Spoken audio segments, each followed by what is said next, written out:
Hello folks, welcome back everyone. Good morning. My name is Jim McCormick. I'm Chief Exec at the Robertson Trust, and to Aberlour, to SallyAnn, to Dawn, to Dean, everyone, Richard, everyone from this morning, thank you very much for the invitation to be here. Thank you for creating the space for us to think together about what is one of the most sobering sets of issues I've had to think about in a long time, and that's on the back of pandemic, cost of living crisis, and everything that we know is going on in our country and in the world. I'm really grateful, Morag, for you for giving us such a powerful and detailed analysis of a set of issues, really getting under the surface of what we mean by public debt. And when you think about it, it's kind of a grim category of citizen debt as opposed to consumer debt, and they do overlap. We heard that from Caroline really powerfully. But we should not be in a position where we are robbing Peter to pay Paul, or giving with one hand and taking away with the other. And I'm sure we will talk about the Scottish Child Payment, which to start with was really only making up for the removal of the universal credit uplift during the pandemic. And now we learn it is barely doing any more than making up for the debt and arrears deductions going on for thousands of our fellow citizens. So we can't say we don't know what's going on, folks. We do. In increasing detail around DWP deductions, council tax, rent arrear deductions, arrestment of wages, and so on. And this is not just about the money, far from it. It's about the mental stress, the impact on family life. All parents want to be capable parents. They want to do the best they can for their children, and you don't get another shot with your child's life. So we heard from Dean the importance of urgency and not waiting months and years to put in place the holistic support that families need. I just wanted to, before I introduce this brilliant panel this morning, say a few words from our own work. So the Trust is an independent grant maker, funder. I'm really thrilled. We are a partner alongside Aberlour. They're one of 6 partners we call Partners in Change, which are about systems change in different aspects of poverty and trauma is the focus of our work. But what we've learned from listening to our grant holders and the people they serve day in, day out are some really powerful, excuse me, some powerful truths we should not lose sight of in what is quite a difficult outlook. I think at the heart of it is we should not forget that poverty is real, damaging and costly, but also solvable. The kind of destitution, because it's deep, deep poverty we heard about this morning, pushing families towards destitution, has been designed. It hasn't happened by accident. It's been designed in to a set of systems. I'm going to be charitable here and say usually not by intent, but that's cold comfort if you're on the receiving end of hardship. So whether by intent or not, the impact is families who were managing before the pandemic being pulled into poverty, families who were in poverty already pulled deeper and deeper. It doesn't have to be this way. In our recent history, we were moving forward, not backwards on this agenda. We know it's possible to turn this around. And we don't have to look far beyond our shores across Europe to realise that in Scotland and the UK, if you're poor, you're very poor. If you're in the lowest income 20% of households in the UK, you are between 20% and 65% worse off than being in a whole host of countries. I won't even list them, but they include Ireland, Germany, the Netherlands, very, very diverse countries. So we need perspective here that sticking plasters won't do it. We do have to get upstream to the root causes. We are 10, 11, 12 years on from Christie and his Commission's vision of prevention and participation. We have a fighting chance that the kind of work that Morag and Aberlour and our colleagues here and in the city are doing. And we have to get on and focus this conversation today and after today upon the solutions and the actions we can take in the city, in Scotland and the UK, and longer term, focus also on what the private sector can do, employers can do, landlords can do. This cannot only be about the public sector solution to what is a very complex set of challenges. That's more than enough from me. I'll just say over lunch, if anyone wants to chat about funding questions, I'm not the expert, my colleagues are, but I'm very happy to hear your ideas, and I can tell you who to get in touch with after today. Anyway, let me introduce this great panel. You've already heard from SallyAnn on my right here, from Aberlour. I've mentioned that we are really thrilled to be funding Aberlour to the work in Tayside. But I've learned a lot from SallyAnn in my 2 and a bit years in this job and before. And I'm really looking forward to hearing some more in this discussion. SallyAnn, given Aberlour's and your personal long commitment to not just dealing with poverty in the here and now, but exactly that work around getting upstream. And also, given how important the issue of the care system is, making sure this agenda does not lead to failure with the promise, because that's the risk. If we don't stabilise families financially, if we don't put in the scaffolding to prop families up so they can live a better life, then we are going to struggle to deliver on the promise. I think that's really clear. On my immediate left, Emma Jackson from Christians Against Poverty. I was just saying to Emma, in this strange world of social media, even without the pandemic, there are people you feel you know already, but you've never met till 2 minutes ago. And Emma's one of those people. I'm thrilled to meet you face to face at last, Emma, and looking forward to hearing about your perspective and what we've heard so far. Then comes Morag, Professor Morag Treanor, who you've heard from already. All I will add, you'll notice in Morag's biography, Deputy Chair of the Poverty and Inequality Commission, a really important, truly independent voice which amplifies other voices and creates a platform for people to speak to people in power in their own right. A member of the Promise Oversight Board, but I should also say one of my bosses, because Morag is on the board of the Robertson Trust, and I'll see you on Tuesday, Morag, for our board meeting.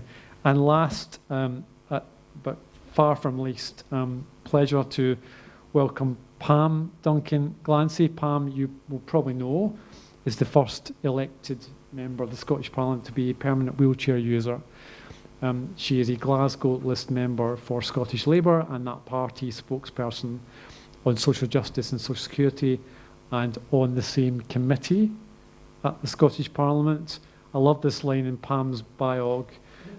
Married and has a dog, Tony the cockapoo. I've met Tony a few times because we live opposite sides of the same park in South Glasgow. I think Tony's not here today, but I'm sure I'll bump into you both in the park before long. Pam, please, folks, please will you welcome our panel for this morning. And I am going to go in reverse order from how I've just introduced them and start with a couple of minutes each on a really broad question, which is if you wouldn't mind reflecting on what struck you most about this morning, and then maybe to get us going, one thing as a result of this morning you think we should be doing more of, or start doing, or stop doing. And we'll have time to get more into that with our participants. But to give you all a chance to get going, I'm going to go to you, Pam, first of all, because you do sit in Holyrood and have to think about this day in, day out. Thank you very much for that, Jim, and it's a pleasure to be here with you all this morning, and thank you to Aberlour for inviting me to be part of today, and also to the other speakers and the people that we've heard from so far. I think the thing that has struck me most, and going first, I've not had the time to note down all the questions, so let me know if I missed something out. The thing that struck me most from this morning, and I think Jim said it in his opening remarks there, is that it doesn't have to be this way. And we are wasting so much potential. The story that we've seen of Caroline earlier on, and I was struck by the point she made at the end, where she said, when my children are able to go out into the world, I want to go back to work, I want to go back to university. We're missing and wasting so much potential because of the inbuilt inadequacies within, in my view, the social security system, as well as employers who are not prepared, in my view, in terms of, I don't mean sort of morally prepared, I'm sure a lot of them will be like, oh yeah, come and work for us, but actually not prepared with the systems set up to support people who, for example, are unpaid carers, or to support disabled people into employment, or support people who are furthest from employment. So all of that is exactly the kind of space I think we need to be getting into. So to answer the question about start and stop, I think the one thing that we should start doing is looking at things like carers allowance and what can we do on that in Scotland. And of course it's been devolved now since 2018, and we're looking, I think the Scottish Government are looking to roll out the new carers assistance at the end of this year, but it will largely, I believe, mirror the current allowance. Now the current allowance has a lot of problems inbuilt to it, including the fact that you cannot study full time. There is a limit on how many hours you can work, which of course would affect someone like Caroline, who may be able to bring money into her household if she wanted to, in a flexible approach, but can't do that because of the system. So I think we need to start designing benefits that are where people are, that give them what they need in order to have enough money to live on, and we need to stop designing systems that actually are a barrier to people's progression, be that in the community, the participation, or indeed in the workplace. And all of these things, I think, are the sort of things that we should be doing in Scotland to produce what our ambition is, to have a minimum income guarantee in Scotland where nobody will drop below that, and that starts by looking at some of the inadequacies in the social security system. Thank you, Pam. Pam just mentioned minimum income guarantee. I would just say that the interim report on what could be a very big idea for Scotland was published this morning, and I think it is well worth a look at what that kind of idea could offer in the context of financial security for all, a kind of guaranteed floor below which no one can fall. So thank you for that reference. Maybe come back to that. Morag, do you want to go next? Yes. What strikes me most, and it's not just similar to Pam, but I'm maybe going to take a different angle on some of these things, is what strikes me most is how little understood how these things operate and how they interact in the worst possible way to affect people, and how poorly understood that even is by the people whose job it is to work within those systems. So for example, if I can bang the drum again about the jointly and severally liable, speaking to people at Citizens Advice who'd worked here for a long time said to me, oh, and this was Citizens Advice in England, and who said, oh, I don't think that's the case in England, I've never heard of that. Quick Google, I said, it is the case in England. And they said, oh, I've never heard of that. So that's people working in CAB as advisors who don't know that if one person gets made bankrupt in a couple, the other part of that couple can get chased for that same debt in its entirety for a number of years. So what strikes me is that having to navigate these systems, when the experts can't navigate these systems, how do we expect people to navigate these systems? And when we look at someone like Caroline and her situation being about, if you like, credit card debt rather than what we would term public debt, in a sense, she's operating very, very smartly, because your public debt is what's called your priority debt. The worst debt you can have is council tax arrears.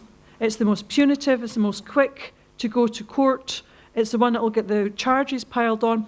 What the government has successfully done, the UK government, what it did successfully do over years is make consumer debt, credit card debt, where credit card companies have to negotiate with you, they have to accept payments, they have to be thoughtful of your circumstances, they have to do income and expenditure. So actually the systems are in place to navigate much more clearly and much more thoughtfully in the area of commercial debt than it is in public debt. So it's much more punitive and much more difficult to navigate public debt. So by Caroline making sure she's got all those things paid, but then having to push her poverty onto credit card debt is actually the smartest way to manage that debt. Okay, that's the one way that she will not end up with sheriff's officers at her door the way everyone else does. So that strikes me. It's when you have to navigate a system that's so badly designed that you're thinking about, it really is what's the least worst option. There's no best option. There's no good options. It's what is the least worst option here?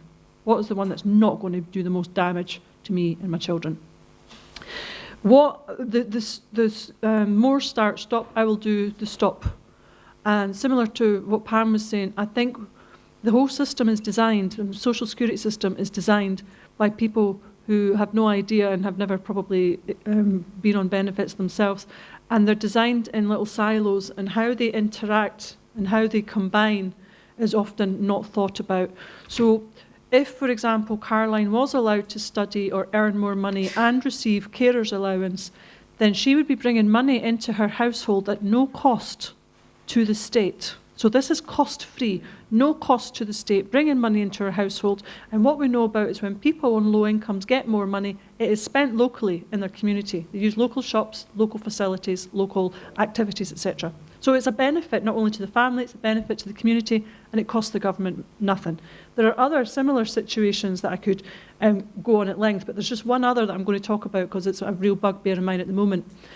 And that is, if a young person aged 16 or 17, or older in fact, any young person, wants to take on a job or a modern apprenticeship and such like after school, and they live in a house where there's a benefit unit, as it's called, if they live in a house where the parents are on benefits, then the fact of their employment will have a negative impact on their parents' benefits.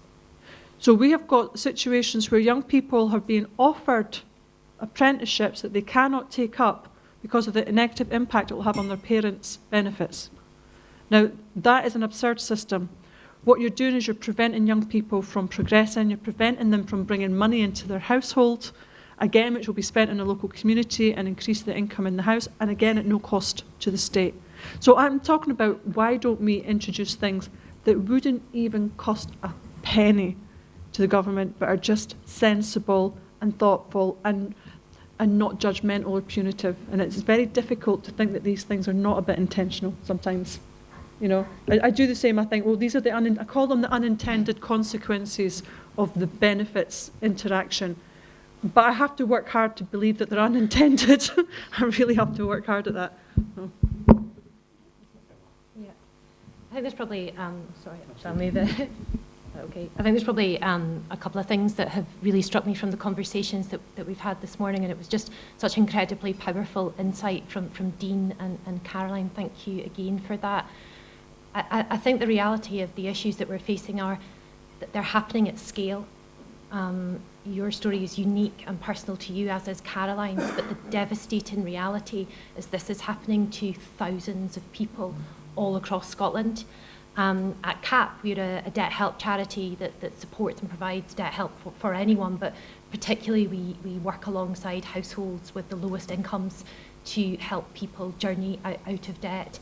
And the issues being described this morning are what our debt centres and communities across Scotland are sadly seeing week in, week out. And that's exactly what the Citizens Advice Bureaus would describe, or Step Change, or other organisations. So the fact that this is happening at scale should cause us deep alarm and deep desire to really want to do something about it. For us as an organisation, almost 2/3 of the people that we support have council tax arrears. So this is a very real issue. But also for those households, almost half their only income is social security. And then of those, 85% have deductions. So we can just begin to see that the complexity of issues that people have, and that ultimately that there's not enough money coming in. So this is a situation that's happening at scale all the way across Scotland. And I think the other thing that struck me from this morning as we have this particular conversation about debt, public debt, and what we want to do to reduce that and to make that better, and where that sits within the wider conversation that we're having across Scotland about our need to eradicate poverty.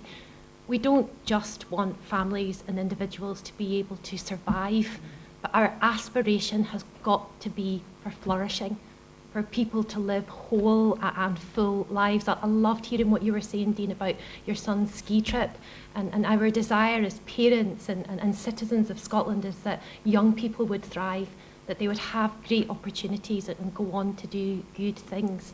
And so we've got to keep our bar and ambition high as we have these conversations, because it's thriving that we're reaching for, not just an end of poverty in and of itself. If I try to think about what is it that we need to do, what's that kind of one more thing? For us at CAP, the single greatest issue that we see for households as to why they're in debt is it's about insufficient income. Caroline was describing the language we would use as what's called a broken budget, a deficit budget. There's simply not enough income coming in to pay for the everyday essentials that she needs, and she is being forced to use credit to put food on the table. As an organisation, we work with people and journey with them to that point of debt-free and beyond. But right now, at the moment, 50% of the people that we are working with have a deficit budget. So when we come to the end of the journey that we play with people to help them go through a solution, the devastating reality for that household is really only two choices. It's destitution, it's going without, it's misery, it's being cold, it's being hungry, or it's going back into debt again. And in a just and compassionate society, we cannot perpetuate that failure demand. I think the language Caroline used was a roundabout, that sense of going round and round in the circle over again. And therefore, sufficient income, minimum income guarantees, perhaps one way to do that, as Jim described. We've got to have a conversation about sufficient income. I've got other things, but I'll stop there because I think it's the most important one, Jim. Thanks, Emma. There will be time for other things, I promise you. Sally. Thanks very much, Jim.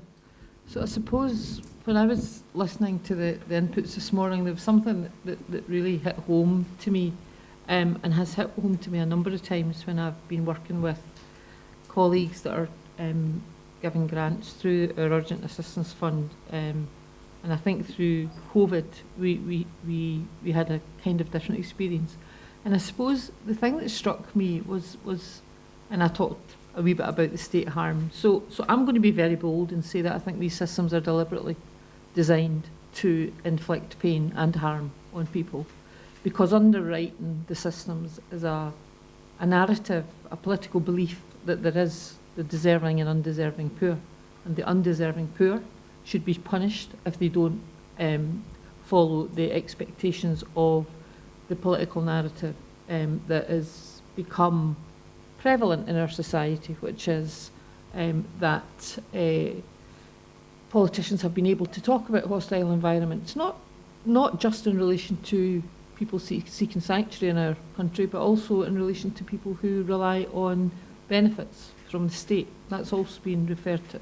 So I think the thing for me that strikes me about what Dean and Caroline were saying, and also frankly what we read in responses to our letters in relation to school meal debt, is that there is still a very prevalent view in Scotland about deserving and undeserving poor. And that came from council leaders from all political parties, not just one, not just two, but them all, where they articulated organisational fears about writing off school meal debts, and how that would lead to a cascade of everybody not wanting to pay their school meals for their kids. So if you can apply that to something as emotive as school meals, what does that mean when we go to them and talk to them about council tax arrears and asking them to put an amnesty on council tax arrears? And it is those very attitudes that lead to the sense of shame that parents feel because they don't feel they're providing for their families. So I suppose in terms of what I would want is, I would want a political leadership that was citizen focused, was rights focused, and was not focused on the next election, and that the messages that they gave were clear messages about how we safeguard our poorest, our most vulnerable citizens, because we have been there before as a country. We have done this. And when you look across Europe, there is a different narrative that goes on in terms of some of those European welfare states. So I think that is certainly something that I would support.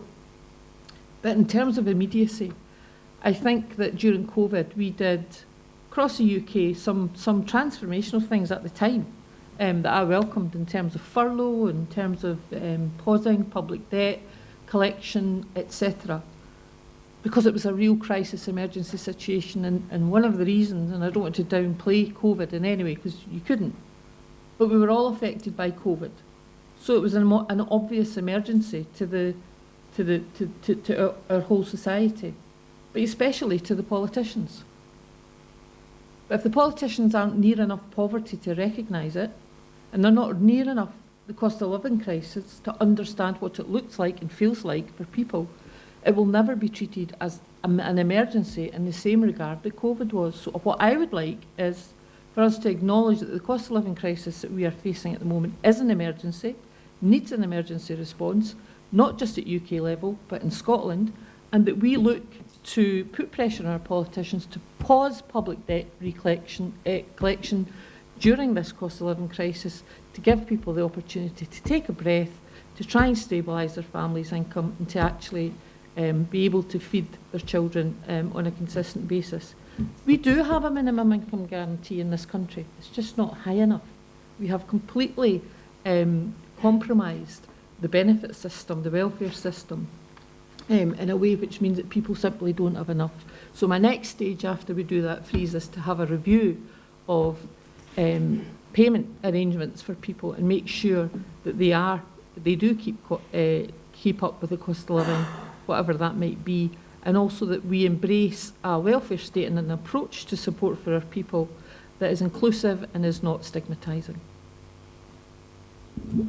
SallyAnn, thank you very much indeed. In a couple of minutes, I'm going to come to everyone in the room who'd like to reflect on what you're hearing, or ask a question or share an idea.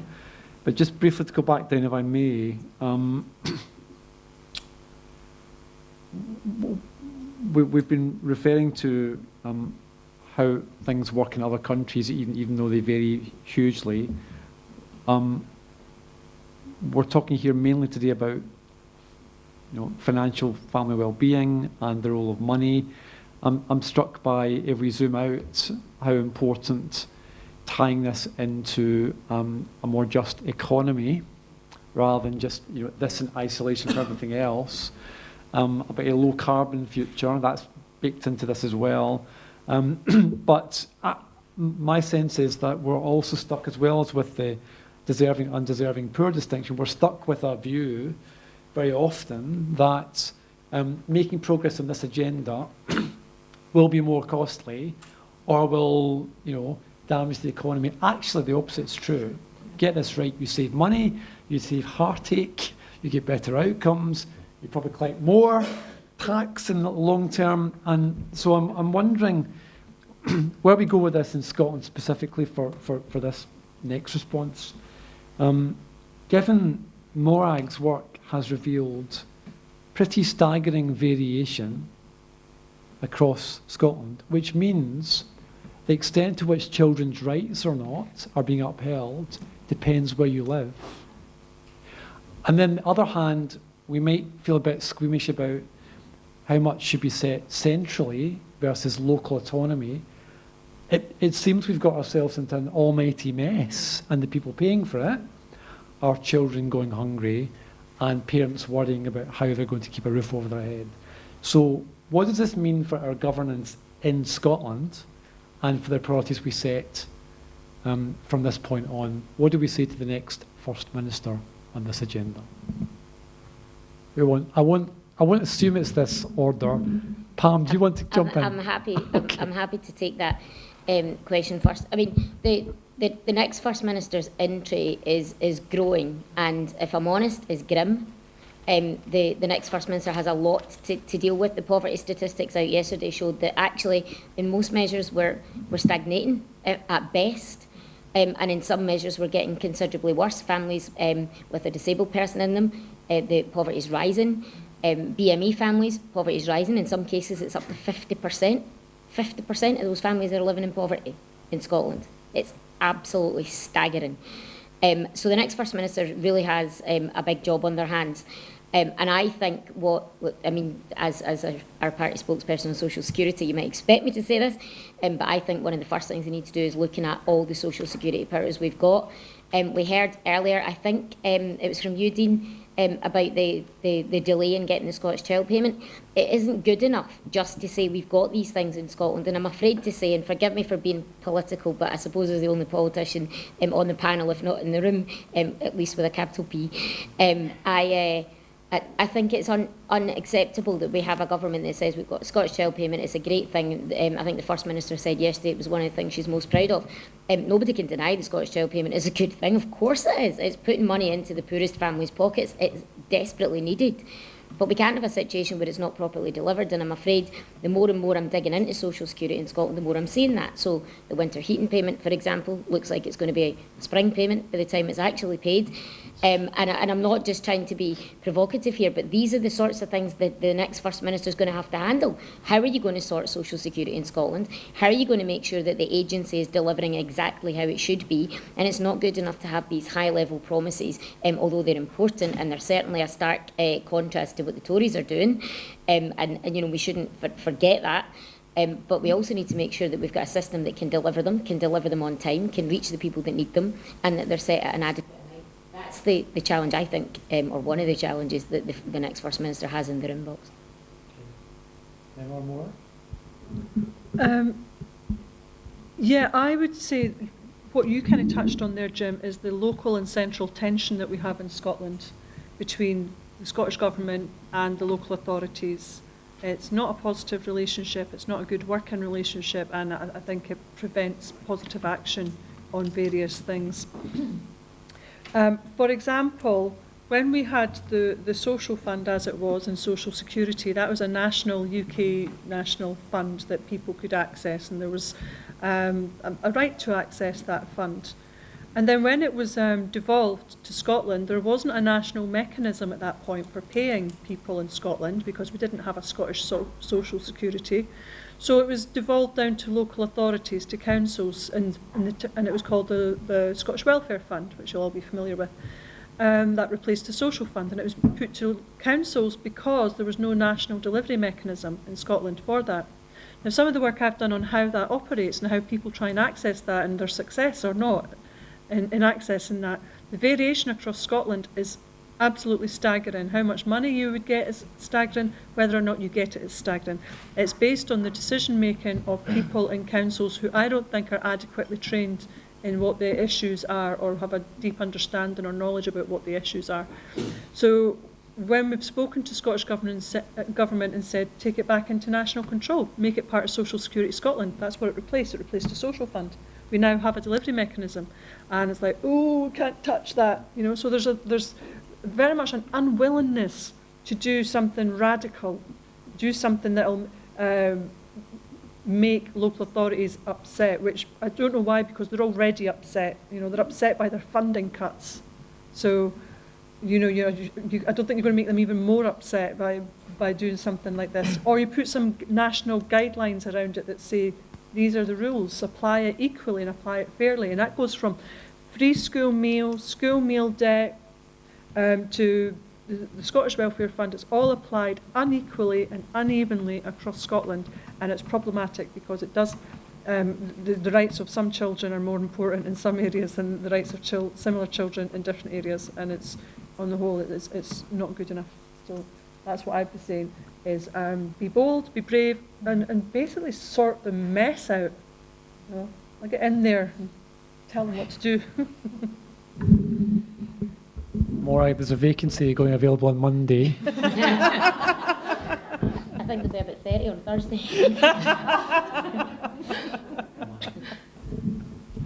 Yeah, bold and brave. Great language, Morag. I think one of the things that I think is really important to hold on to from the things that we learned during the coronavirus pandemic was the ways in which the Scottish Government demonstrated that they could be agile and they could move quickly and they could do some really good things. And in terms of our statutory debt solutions in Scotland, we did see the Scottish Government act with compassion and justice and change some stuff. For example, removing fees that you pay to go bankrupt, which is absolutely ironic in the first instance, but we'll leave that to one side. But we saw this nimble, agile approach. And one of the things that, as we have the conversation about public debt, is that our debt solutions in Scotland have got to be fair and they've got to be accessible. And there was a huge amount of great work done by the Social Justice and Social Security Committee that outlined some of the pitfalls of the statutory debt solutions that we have here in Scotland and what other steps that we need to take. And we need to take them urgently.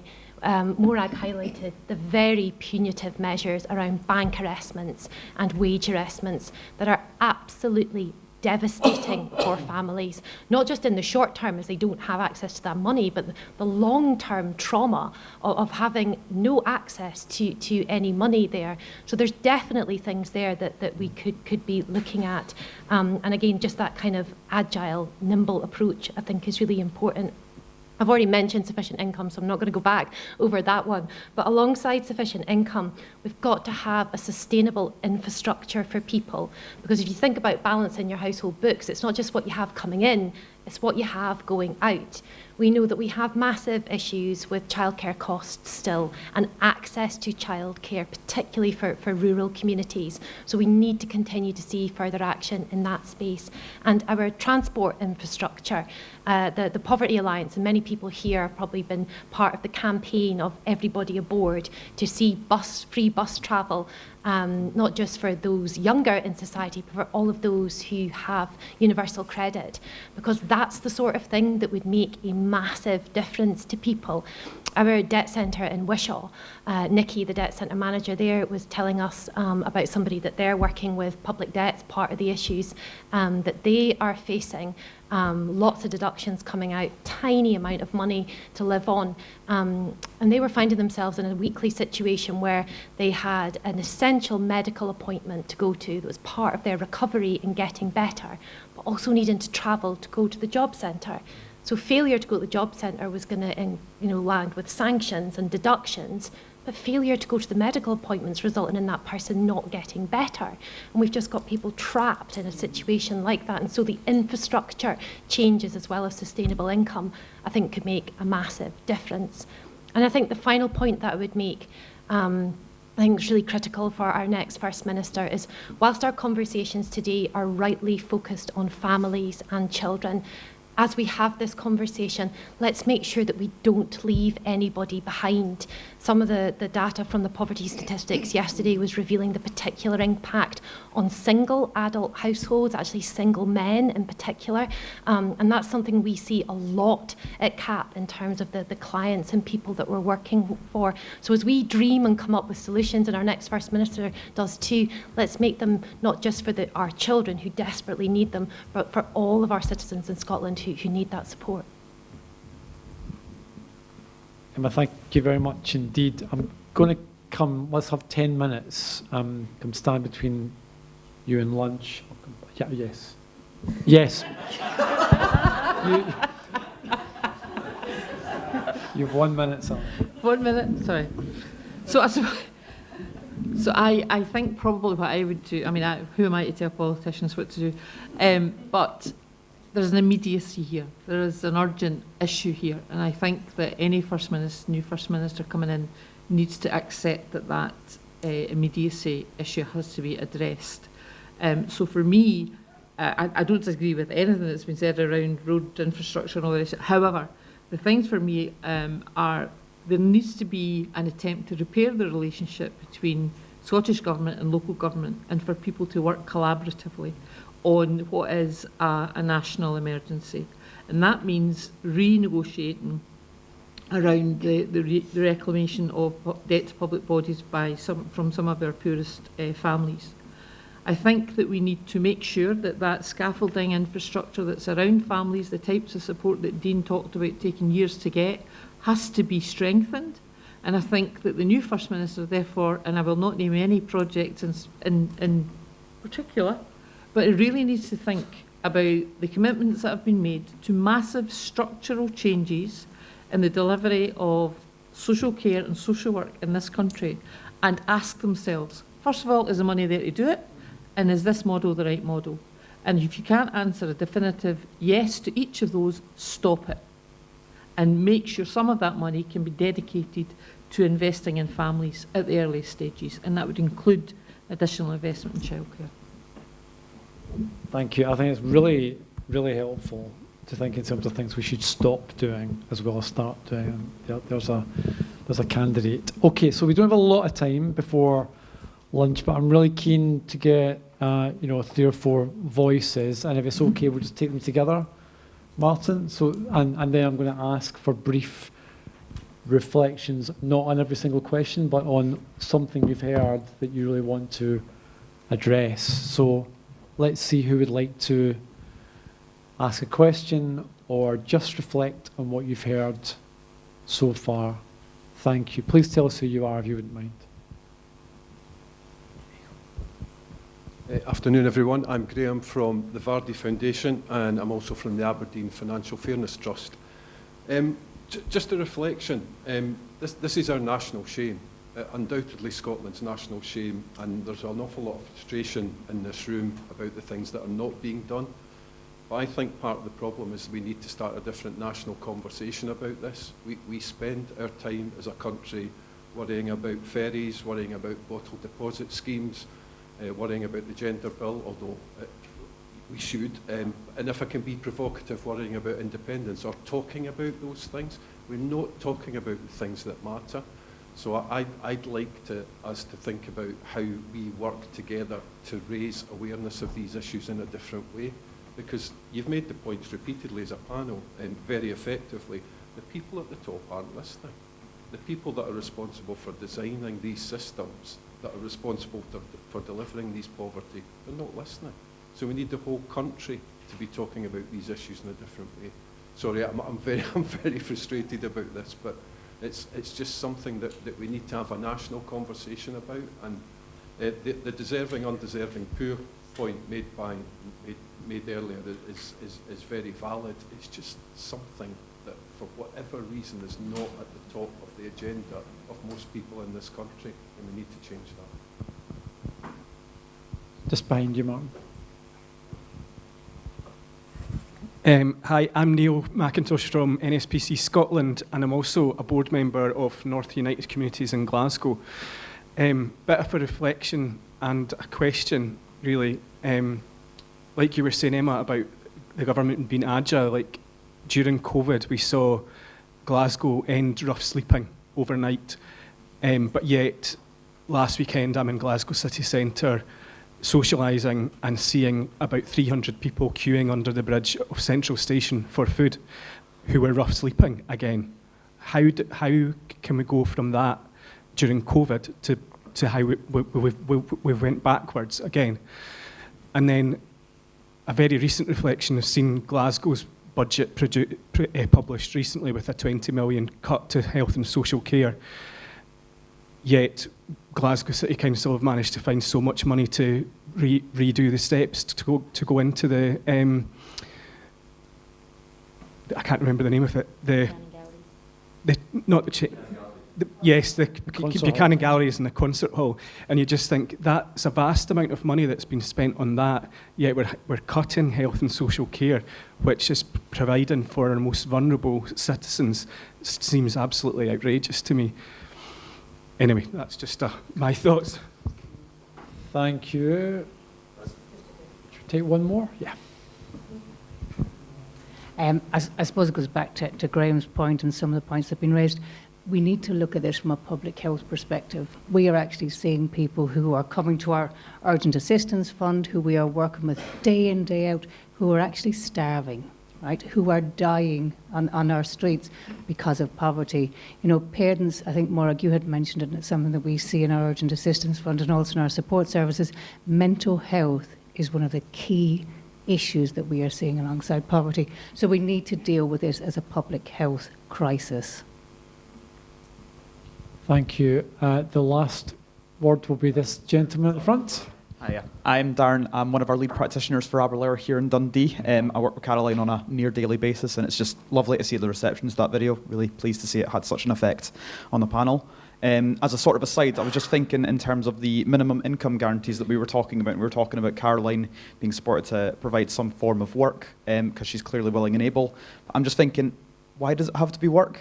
Does the panel have any thoughts on universal basic income to support families across Scotland, whether that's in a job or not? Because as we will no doubt be aware, there are people that are in work who are still in debt and still face many financial hardships in spite of still being employed. Maybe not necessarily going to make ends meet despite that. Just wondered if there was any reflections. Thank you. So there's 4 comments and some questions in there. Shall we start with Pam and work our way and conclude your roundup, SallyAnn? Is that okay? Let's go this way. Thank you. Thank you. There's so much in that. The first thing I'd say from everybody that's spoken so far, I think we've got into a bit of a system where we've got short-term giveaways at the expense of long-term solutions. And I find that increasingly frustrating. I thought that the point that you made, Graham, I think it was, about the national conversation and the need to be starting to talk about things that really matter. I am frustrated on a daily basis, particularly in the Parliament, about some of the conversations we're having in the Chamber and the things that we're focusing on. When there are people, we're talking about a deposit return scheme, people can barely afford to buy any cans of juice and bottles of drinks, never mind actually pay an additional 20 pence, and then think about how they're going to get them to a deposit return scheme. And that's not suggesting that people don't care about the environment either. It's about we need a realistic solution to some of this. So I absolutely share that frustration. Neil, the point about homelessness and the cuts to social care in Glasgow, I think it's devastating, absolutely devastating that we're in a situation right now where during the pandemic, and I think it was SallyAnn who mentioned this, politicians all kind of got together and said this is affecting us, it's affecting, probably because there was a bit of self-interest, enlightened self-interest, which actually is it is a strong argument. So when you're making economic arguments and moral arguments, making the enlightened self-interest argument to politicians matters too, but it shouldn't only matter in the time when it's relevant like that. We should be thinking about this in the longer term future. I think that point goes back to what I said earlier around carers allowance. We're all a step away from needing to become a carer for either children or adults in our family. So we really do need to get that right. Liz, I thought your point on public health approach is spot on. Before I was elected, I worked in public health, and I think that we need to take that holistic approach as opposed to, as I said earlier, the one-off giveaways. And then just to finish, Darren, first of all, thank you for the work that you're doing, particularly supporting people like Caroline. On universal basic income, my worry about universal basic income, if I have 2 kind of main worries about it. The first one is that in the situation you described, I think it's letting some organisations, particularly private sector employers, off the hook, actually, because I think we should be looking at what can employers do to be more open to people who want to work there. That's not to suggest that I think the only contribution people can make is paid employment. I don't believe that. I think there's a much bigger contribution people can make. But the second concern I have around it is that a universal basic income doesn't actually address some of the inequalities in income that we face. And so effectively you get back to the position where you say, is it universal, same for everyone, or is it a minimum standard and with top-ups that recognise that some people need more to live on than others, carers and disabled people, etc. Which is why I would come back round full circle, I guess, to a more an approach that looks more at a minimum basic income rather than universal basic income. So I'll take these in reverse order. The universal basic income, I don't think is the panacea for the reasons Pam's just outlined. Is it per adult?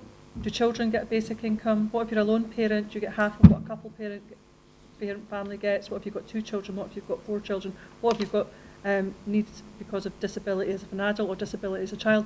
I think it just can end up as complex as the current system we have. So the minimum income, or as you say, minimum standards of living and top-ups, there's something that can be done, but I don't think it's the panacea that everyone thinks it might be.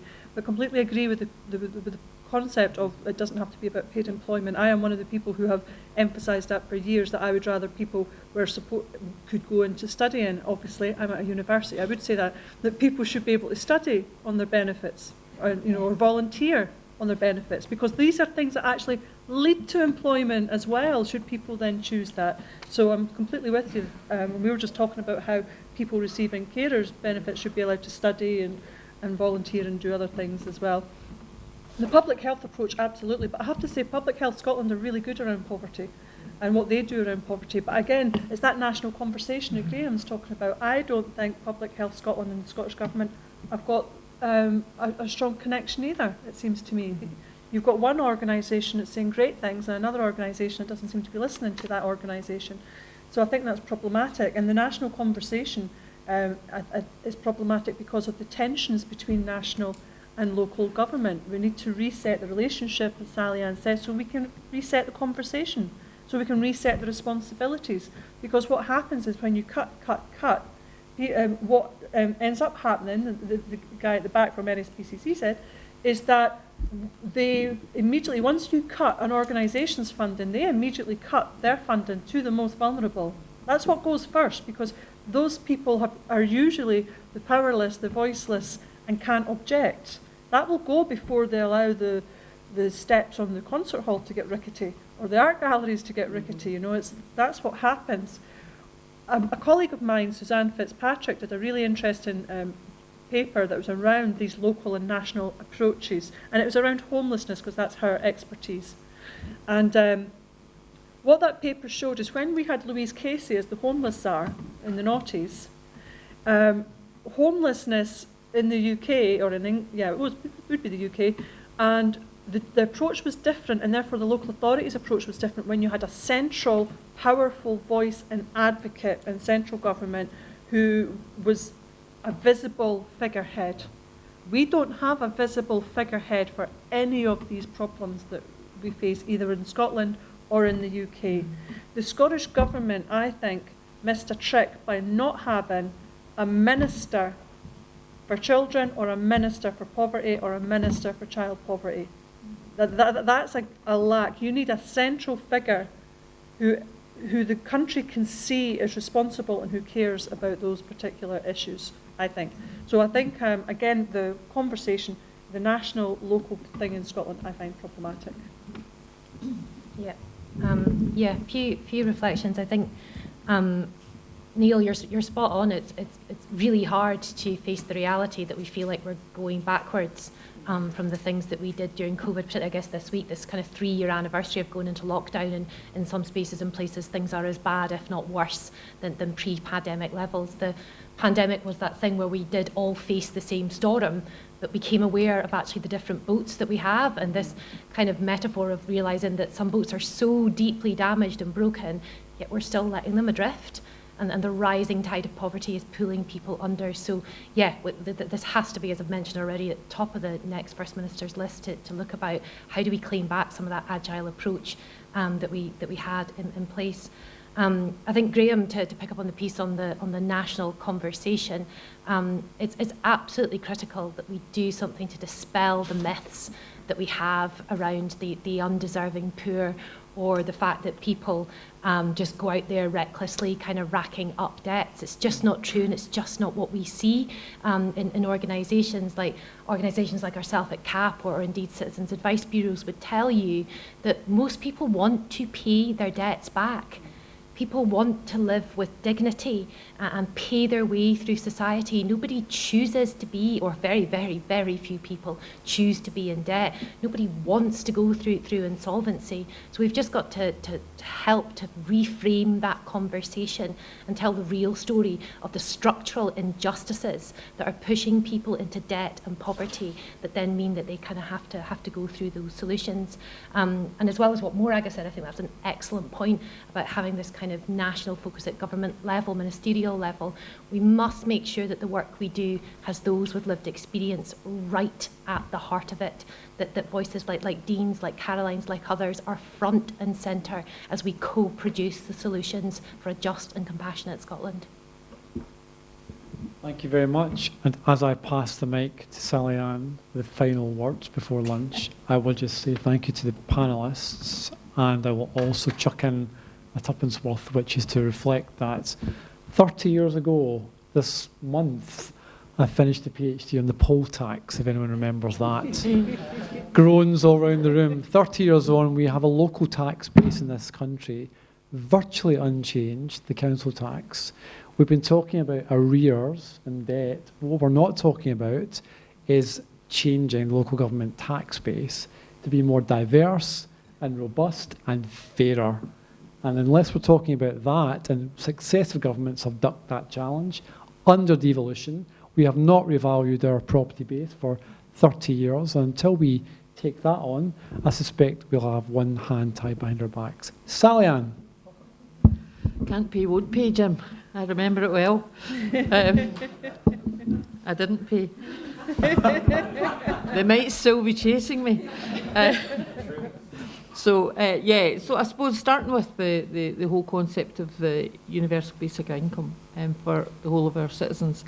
I haven't done the sums on this, but I'm less convinced by a universal basic income than I am by a minimum income guarantee for our citizens. And my frustration is that actually I thought that that's what the welfare state was all about, offering our citizens a floor below which they will not fall. And actually the whole bit about our discourse on debt to public agencies proves to us that actually we don't follow through in our commitment to our citizens, because we'll say that this is the minimum income that you can live on without experiencing significant poverty. But see, before we do anything, I'm going to take council tax arrears off that. I'm going to take, debt through DWP from it. So your starting place is already significantly below the minimum income level. So that's a big issue for me. What we have argued for, though, is a potential for a targeted guaranteed income for some groups that we work with within Aberlour. We support a lot of kids in the care system. We also know that kids who are coming through the care system are more likely to have more negative life experiences in terms of health, involvement in crime, homelessness, mental health issues.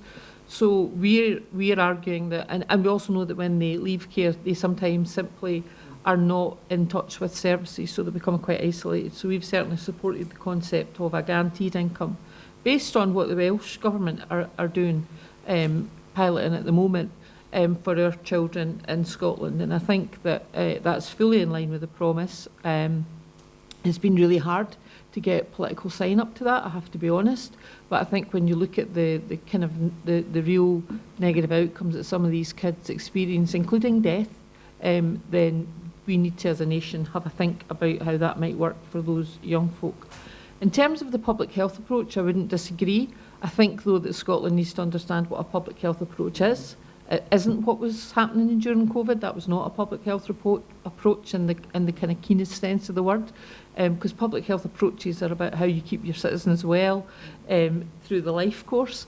We would need to understand that if we took a public health approach, in my view, some of the sacred cows would need to be slayed in this country. So we would need to fundamentally think again about how we do acute health care and how that's supported in the country.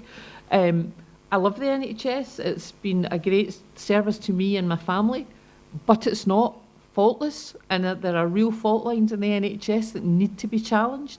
It has to be challenged within the context of embracing it and loving it and making sure that we have an NHS that is fit for the population in 2023.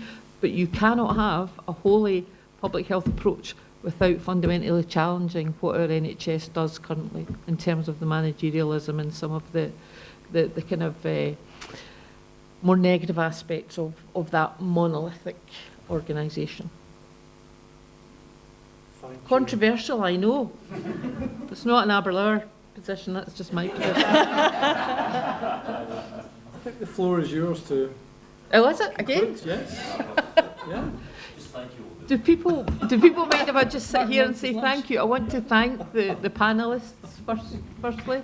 I want to say a particular thank you to Dean and to Caroline for sharing what are very powerful stories. I wish those were untypical stories in our country, but sadly they're not. And there are many, many other parents who are facing the same kind of challenges that Dean and Caroline face on a daily basis. But this is powerful work that has been done here. I think there is a need for us to think about what those next steps need to look like, how we work with colleagues in the Robertson Trust and other supporting organisations to really take a message to the new First Minister on debt relief and public debt relief and what that might look like. And we can take some time to reflect and think about that. But I want to say thanks to everybody for coming along. I know it's Friday, it's in Dundee, and I'm sure a lot of you aren't from Dundee, but I really appreciate the fact that you made the effort and you came along, so thank you. And I think lunch is served next door. Yep. So thank you.